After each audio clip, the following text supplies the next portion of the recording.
Hi everyone, welcome to the competitive. हमने पहले cover कर लिया है सिक्स क्लास के ज्योग्राफी का पूरा बुक हमने कवर किया है। स्टार्टिंग से लेके 8 चैप्टर है, हमने कवर कर दिया है उसको।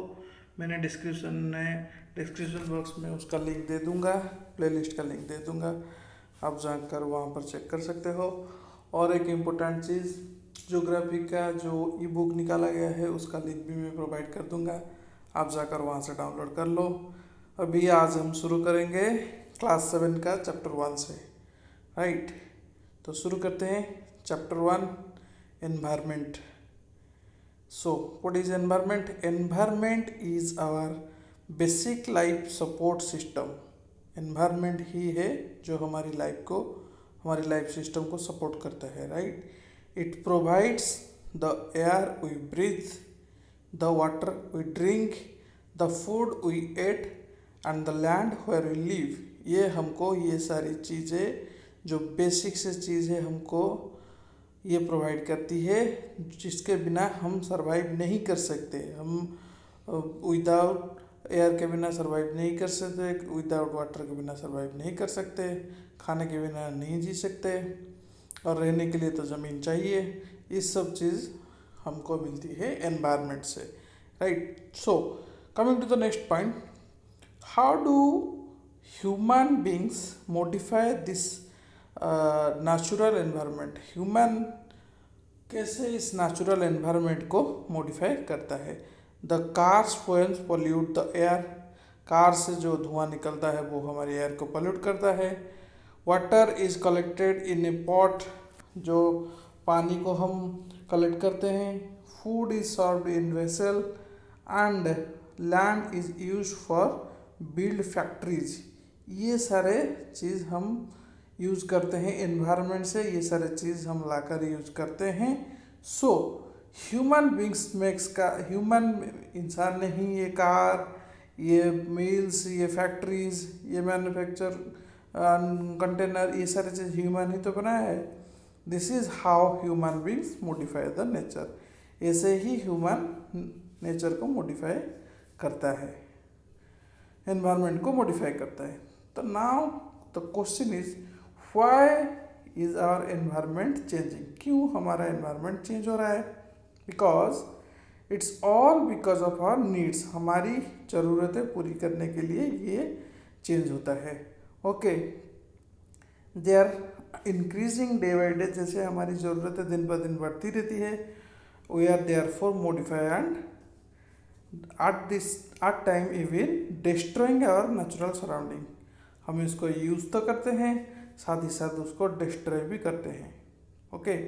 तो यहाँ पर आप देख लो जो एनवायरनमेंट का इम्पोर्टेंट कंपोनेंट्स क्या क्या है, देख लो। एनवायरनमेंट का मेनली 3 कंपोनेंट है, एक है नेचुरल, एक है ह्यूमन, एक है ह्यूमन मेड। मतलब जो नेचुरल चीज़ें मौजूद है पृथ्वी पर, और हम सब यानी कि इंसान या फिर इंसान से जुड़ी हुई चीज़, ये हो गया ह्यूमन के अंडर। और ह्यूमन मेड मतलब जो हमने बनाया है, राइट। तो नेचुरल में क्या कहता है? लिविंग थिंग्स आता है। बायोस्फीयर ऑलरेडी हम 6 क्लास की बुक में कवर कर चुके हैं, अगर आपने नहीं देखा जाकर देख लो। उसके बाद लिथोस्फीयर, ये भी हमने 6 क्लास पे कवर किया है। What is lithosphere? अगर आपको पता नहीं है जाकर देख लो। Lithosphere, atmosphere and hydrosphere, biosphere, ये सब कवर हम कर चुके हैं, ठीक है। मतलब living things, land, air, water, ये सब चीज़ें मिलाकर होता है natural environment, right. These are the component of environment. इसके अंदर में आता है नेचुरल, नेचुरल के अंदर आता है ये चारों चीज़। और उसके बाद आता है ह्यूमन। ह्यूमन में कौन आता है? हम आते हैं, हम, हमारी फैमिली, हमारी कम्युनिटी, हम जिसमें रहते हैं, हमारी रिलीजन, हमारी एजुकेशन, हमारी इकोनॉमी, हमारी पॉलिटिकल सिस्टम, ये सारे आते हैं हमारी ह्यूमन के अंडर। उसके बाद आता है ह्यूमन मेड, मतलब जो हमने बनाया है, like buildings, parks, trees, road, mountains, industries, ये सब आता है ह्यूमन मेड के अंदर, okay. Coming to the next part, in उसके बाद आता है, you understand that the place, people, things and nature that surround any living organism is called, जो सारे चीज़ एक लिविंग ऑर्गेनिज्म को is surrounded, any living organism is called environment, इसको हम बोलेंगे environment.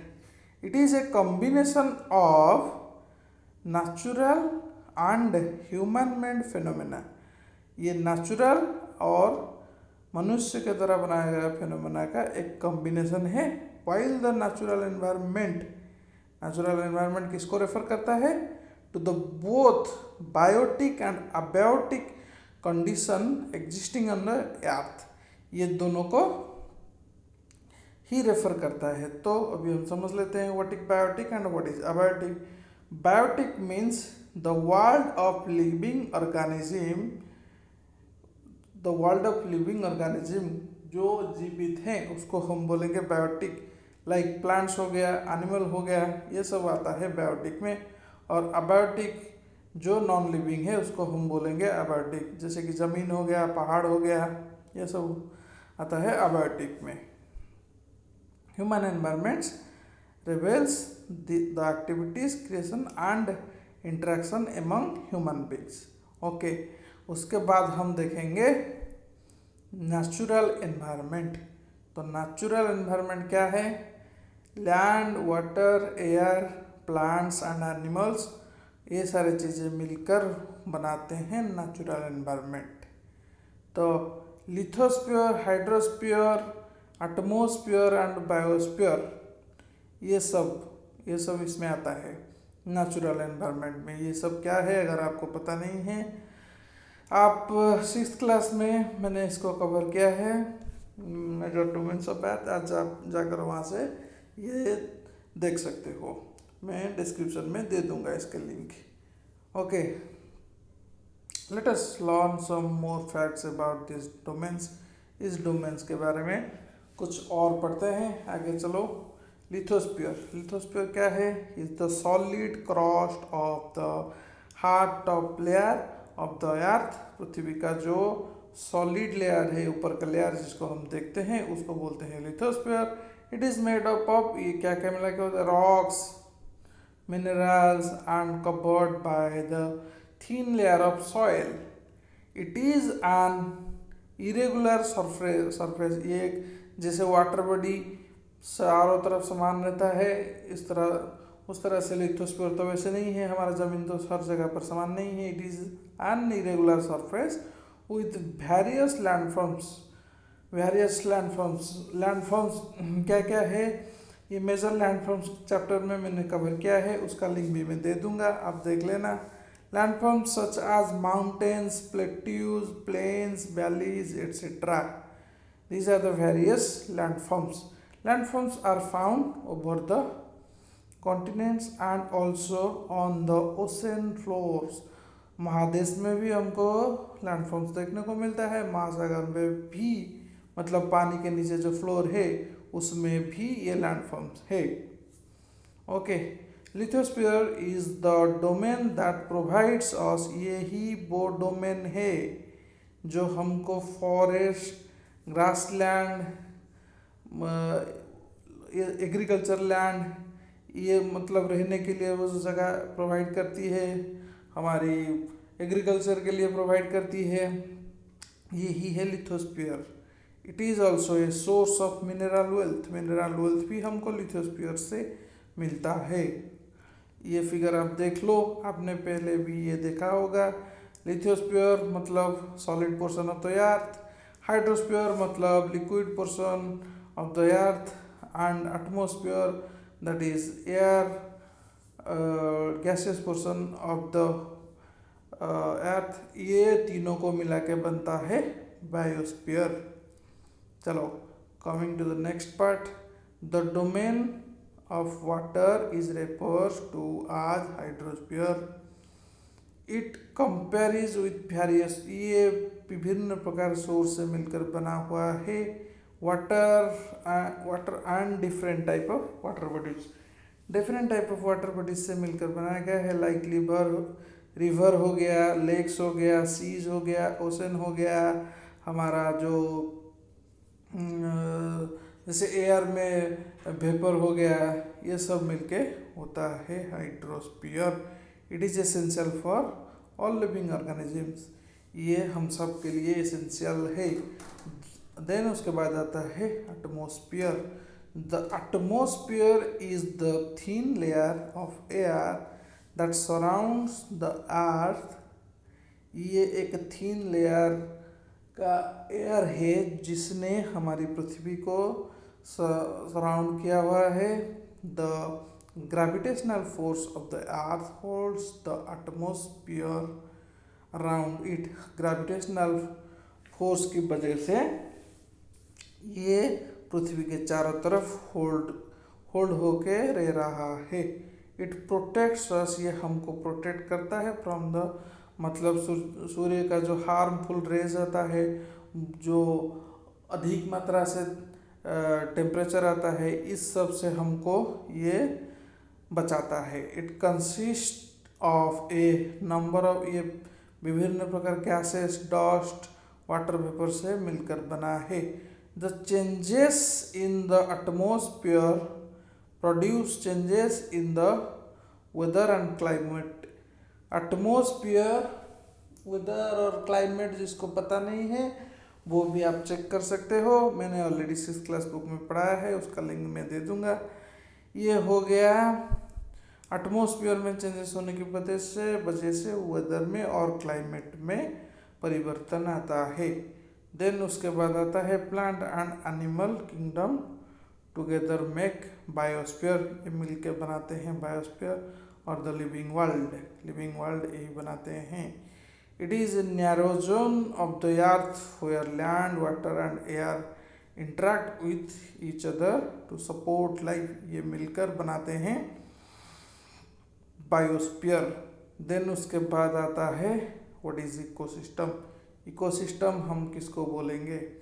It is A system form by the interaction of all living organisms with each other and with the physical and chemical factor of the environment in which they live and linked by transfer of energy and material। ये सारे living and non living organism मिलके जो पृथ्वी में physical and chemical factors है उसके साथ जो interaction करते हैं उसको हम बोलेंगे ecosystem, right. Then come to the next part. All plants, animals and human being depend on their immediate surrounding. हमारी मतलब हमसे इमीडिएटली जो गिरा हुआ सराउंडिंग है हम उस पर डिपेंड हैं।